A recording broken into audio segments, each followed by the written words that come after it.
diinagdeen kufee maqaan keenya bada salphanne maqaa keessaniin jennee kadhannee dadhabne maal hojii jamaa jiru Oromoon biyya bulchuu hin danda'u. Oromoon biyya bulchuu hin danda'u. Oromoon hayyuu hedduu qaba. Beekaa hedduu qaba. Waan ijoolleen warra hojjetu qonnaan bulaa tokko finnee ammoo irraa finnee osoo irra keenya isaanii ol bulchuu danda'a.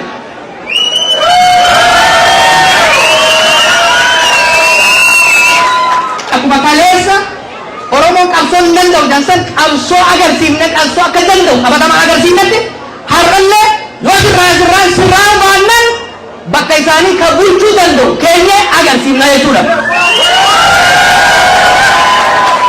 Jaalatamtoota dhaggeeffattoota keenya baga nagaan dhuftan Jowaar Mohaammed guyyaa irraan kana waa hin hambifanne haasaa kana garuu kan taasifne ni laallamne gurra banatanii haa dhaggeeffatanii jechuudha lekki itti hime. Egaa haasawni obbo Jowaar Mohaammed guyyaa irraan kana hawaasa Oromoo kabajamtoota jaalatamtoota biyya Jarmanii walakkaatti argamuudhaan namoonni galma guutanii kun alaa dhaggeeffachaa turan kana irratti taasise obbo Jowaar Mohaammed waan mootummaan kun ummata keenya keessaan jirtu waa baay'ee dubbateetii jira kabajamtoota jaalatamtoota dhaggeeffattoota keenya haasaa obbo Jowaar Mohaammed taasise kana dhaggeeffataa waliifis daddabarsaa turtiin waliin taasisaa. Yartuu keessa baatee hin tuffatamnu nu ummata guddaadha. Nu ummata kabaja qabu. Nu ummata tokkummaa qabu. Nu ummata beekumsa qabu. Ummata naamusa qabu. Naamusaan guddanne dalagnee guddanne. Kanaaf namu bakka jirtan kan dubbachuu qabdan. Wanti obboota jahan kana biyya keenya irratti ta'e maqaa keenya raawwatame. Badii, salphina, laafii, hari, rabbii jaa warri kaleessaa bari mo'atan illee gara itti geessan qaban. Namni akkami sabbata haala isaa irraa hiikee hatee dubaa ittiin galatan. Kanaaf dubbii bubbuliisinee mari'achuu deemna jechuudha. Ji'oota lamaan sadan afaan kana keessatti bubbuliisinee waliin mari'anne. Lakkii wanni isin jettan kun sirrii miti. Biyya akka gaarii bulchuu jirra. Yoo jedhan gadi haa bayanii isin duratti waliin haasa'uudhaaf ragaadhaan qophii.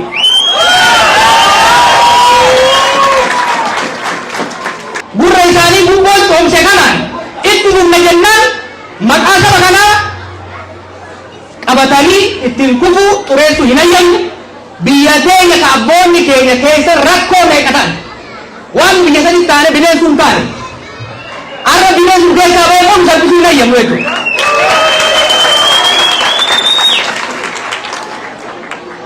We are asking for conversation. Lallabaa jirra lallaba keenya dhaggeeffadha.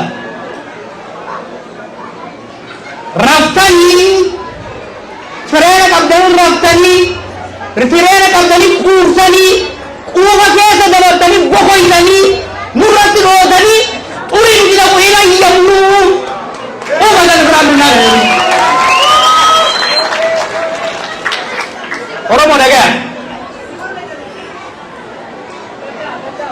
Ummatni keenya rakkoo har'a keessa jiru kana zamana Minilikis argeen beeku, zamana Haile Sillaasees argeen beeku, zamana Mallasaatiin zamana Darbuus argeen beeku. Rakkoo kana hunda obseet bor naasirraayan kaleessa dargaggummaa akka isaan godhe kaleessa boona akka isaan godhe arraa bor wayyaamsoo jau itti hammaataa deema. Kana caalaa hin obsinu jechuudha. Sirraa waan maal immoo bakka buunaa jechuudha dhugaatii qabu.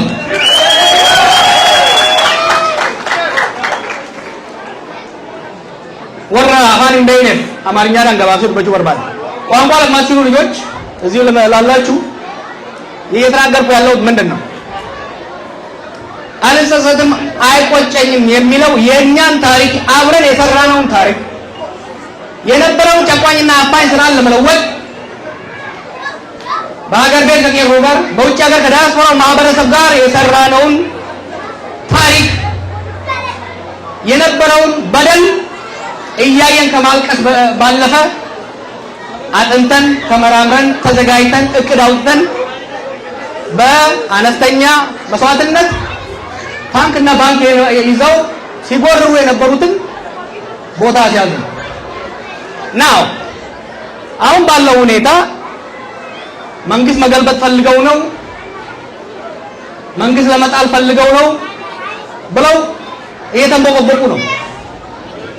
አላማችን መንግስት መገልበጥ አይደለም። እኛ መንግስት ገልብጠን አሳይተን ሰልችቶናል። ኦኬ ዓላማችን ባለፉት ሁለት ዓመት ተኩል ስንወተውታቸው በጆሮቸው ስንመክራቸው ስለምንናቸው ስንማጸናቸው ፍራቻ ስለመሰላቸው ጆሮአቸውን ደፍነው ሀገርን ይዘው እየሄዱ ነው። እኛ እየወደቀ ያለ መንግስት ሀገርና ህዝብን ይዞ እንዳይወድቅ ከወደቀ በራሱ ጊዜ ይወድቅ ሀገርን አፍርሶ በህዝባችን ስም እየነገደ የህዝባችን ስም ይዞ መቃብር እንዲገባ ላለመፍቀድ ነው እየተንቀሳቀስን ያለው ማለት ነው። ይህ ስለሆነ ለሀገራችን ህዝቦች ያለኝ መልእክት ኢትዮጵያ በታሪኳ ታይቶ የማይታወቅ አደጋ ውስጥ ነው ያለችው። የኢኮኖሚው ችግር፣ በየቦታው ያለው ጦርነት፣ የመንግስት መልመልመስ ሀገሪቷን ወደ ከፍተኛ አደጋ እያደረሰ ስላለ እያለን ያለነው we need to wake up። ህዝባችንና ሀገራችን ወደማይመለሱበት ከፍተኛ አደጋ ከመግባታቸው በፊት ድምጻችንን ከፍ አድርገን እየለመንናቸው እየተማጸንን ያለን ከፈጠራችኋት ብልጽግና የምትባል ደሴት የኢትዮጵያን ህዝብና የኢትዮጵያን ሀገር የማይመስል ደሴት ውጡና የኢትዮጵያን ህዝብ ኑሮ ተመልከቱት። ህዝቡ ወጥቶ አርሶ መግባት አልቻለም። ልጁን ትምህርት ላይ መላክ አልቻለም። ቤቱ ህፃናቱን መመገብ አልቻለም። ይህ ሁኔታ የሀገርን ቀጣይነት ለከፍተኛ አደጋ ያደረሰ ስለሆነ ሁሉም ተረባርቦ ወደ መለስ ያስፈልጋል። ለዚህ ትልቁ ድርሻ የመንግስት ሆኖ ሳለ መንግስት ግን አመራር ላይ ያሉት ሰዎች ግን ከቀን ወደ ቀን እየባሰባቸው ጥጋባቸው በአፍንጫቸው ሊወጣ ጫፍ ላይ የደረሰ ስለሆነ ያ ጥጋባቸው ወደማንመለስበት ኪሳራ ሀገራችንን ከማስገባቱ በፊት ተረባርበን ህዝባችንና ሀገራችንን ማዳን አለብን የሚል መልእክት ነው ያለው። በስፋት የምንወያይበት ጉዳይ ይሆናል። ወደ ጀርመን ሀገር ራስ ወንዳስገኘን ያበዙዋሲ ወልገኙ አላና ቆፈጡሬ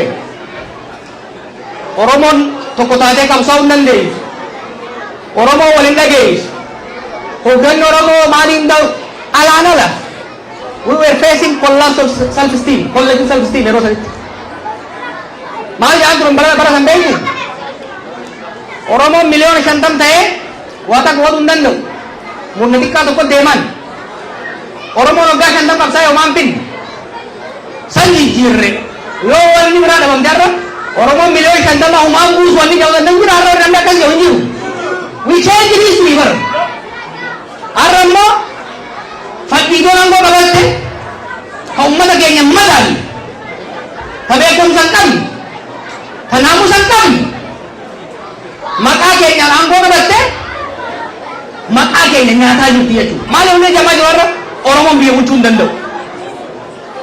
Oromoon biyya bulchuu hin danda'u. Oromoon hayyuu hedduu qaba. Beekaa hedduu qaba. Waan ijoolleen warra hojjetu qonnaan bulaa tokko finnee ammoo irraa finnee osoo irra keenya isaanii ol bulchuu danda'a.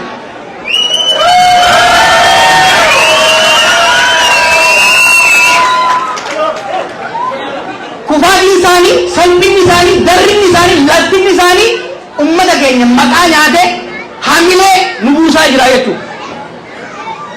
Hamilee ummata keenya akkuma kaleessa Oromoon qabsoo hin danda'u jansan qabsoo agarsiifne qabsoo akka danda'u qabatamaa agarsiifnetti har'allee yoo sirraan baannan bakka isaanii ka bulchuu danda'u keenya agarsiifna jechuudha.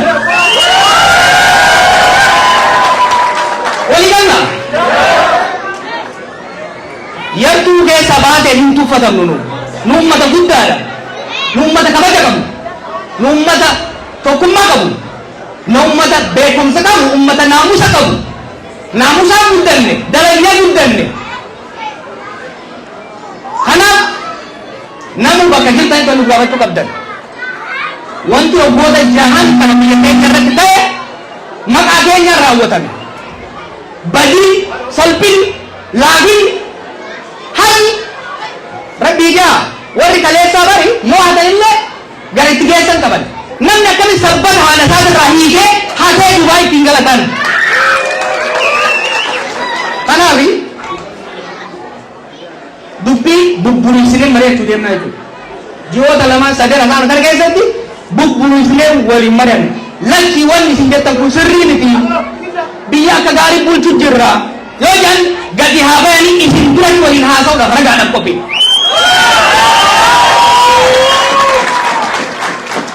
Wanni ani isin himu Oromoo nan beeka bara. I know my people. Isin keessa akkasuma osoo hammaare akka ajaa'iba biyya bulchitan osoo akkuma qorsootti osoo isin keessa hammaare nama.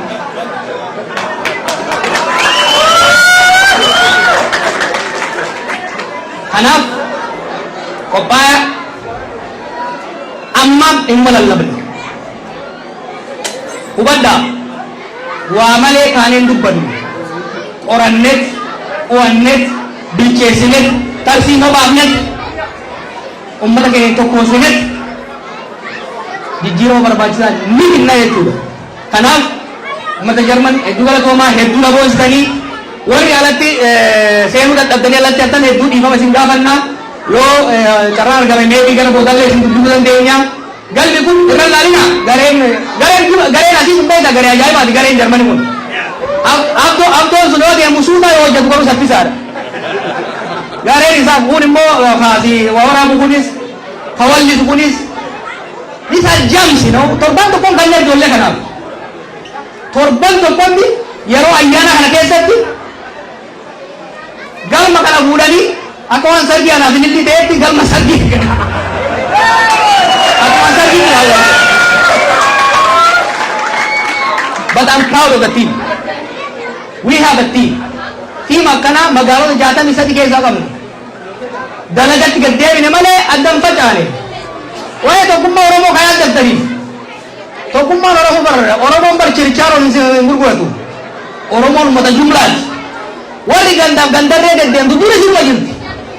Nuti garuu waan saba keenya boonsa, waan biyya keenyaaf sabaaf sabummaa biyya saniitiif ta'u tokkummaa Oromoo cimsinee tokkummaa uummattoota biyya saniitis cimsinee gara fuulduraatti haga maqaa keenya, haga lakkoofsa keenya, haga gadaa, uummata gadaan guddaa, gadaan gabbina. Ummata Oromootirraa waan Oromoorraa eegamu, waan sabaaf sablammii biyya keenyaatti uummanni addunyaa Oromoorraa eegatu qabatamaan agarsiisuudhaaf deenya deeggarsa nu gootaniif waamina nu isin goonee dhuftaniif hedduu galatoomaa mee yeroo tokko tiim Jarmanii farqanaadhaa fi baay'een isin jaaladhaa gara fuulduraatti jabaannaa walitti deebinee galma kanarra wayyaa irratti bal'inaan mari'annaa nagaan naa bulaa. Egaa kabajamtoota jaalatamtoota dhaggeeffattoota keenya mariin itti fufee jiran fakkaata ammallee uummanni dhaabbatee mee hin deemin yaa Jowaar keenya gaafii si gaggaafannaa jechuudhaan yeroo ammaan kana gaafii gaggaafataatiin jiranii ati I think gaafii saniifillee deebisaa kannaatii jiran fakkaata sawa kana haasaa isaa gabaabaa jalqabaatii fi kan mariidhaa immoo kanatti aansinee kan isiniif dhiyeessinu ta'a kabajamtootaa fi jaalatamtoota dhaggeeffattoota keenya. Egaa haasaa ajaa'ibaati kan inni taasisee guyyaa irraan kanaatii mootummaan kun gurra yoo kan qabaatu taatee gurra isaa banatee uummata isaa dhaggeeffachuu danda'uudha qaba mariidhaaf gattaa'ee nagaa uummata kanaaf buusuu qaba jenneeti waamicha irra deebinee dhiyeessina hanga kanumaan nagaatti nuuf turaa isiniin jenna.